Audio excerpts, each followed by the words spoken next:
Welcome to Classics 397, Greek Myth and Tragedy, taught by Professor Nicholas Sterling online for University of Rhode Island. I would like to welcome you on board warmly. Enrollments do tend to fill up very quickly for online classes, so if you were able to join this class, I'm really very happy that you did, and welcome aboard. So I'd like to spend a moment here introducing a bit of the course. We actually have a series of 6 videos altogether for the first day of the course that will introduce the nuts and bolts of what's going on with this course. So we just have to get through those so that we can get to the real important matter of the course, which is Greek myth and tragedy. So just stay with me for this first day with these first videos so that you will have a really good idea of how to proceed with the course, complete all the assignments that are necessary to be completed, deal with the exams properly, and be able to emerge with a good grade. What we don't want you to do is suffer a tragedy with a bad grade, so please do watch these videos and pay very close attention to what they say so that you will be able to handle what's going on.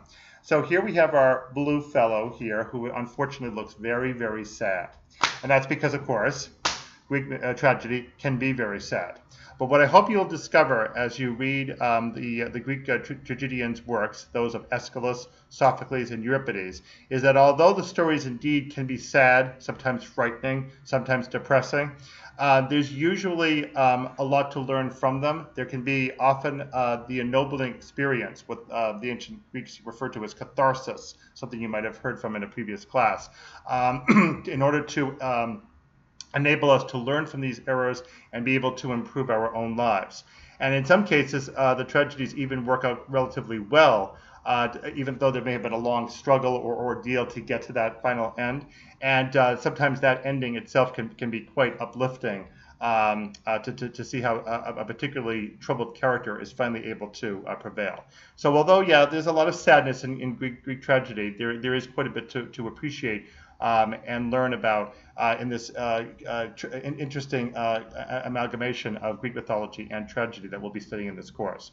So what I'd like you to do now to start things off is to go to Sakai. By now you should have an account there. And please go to the workshop for this course and go to the forums. Find the first forum called Introduction, and please leave me a brief introductory note about yourself. Please give me your name, your contact information, which could be a phone number or an email address, some way for me to reach you. Then some background about yourself, if you've had any course work before or any other study about the ancient Greek and Roman worlds. That's really, really excellent to know. And then please give me the most interesting thing for me to know about you, which is your reason for taking this course, so that hopefully we'll be all on the same page.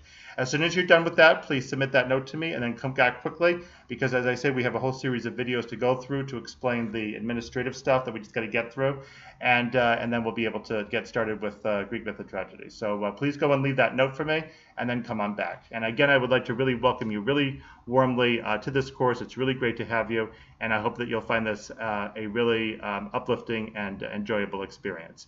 Greek myth and tragedy. Thank you so much. We'll see you next video.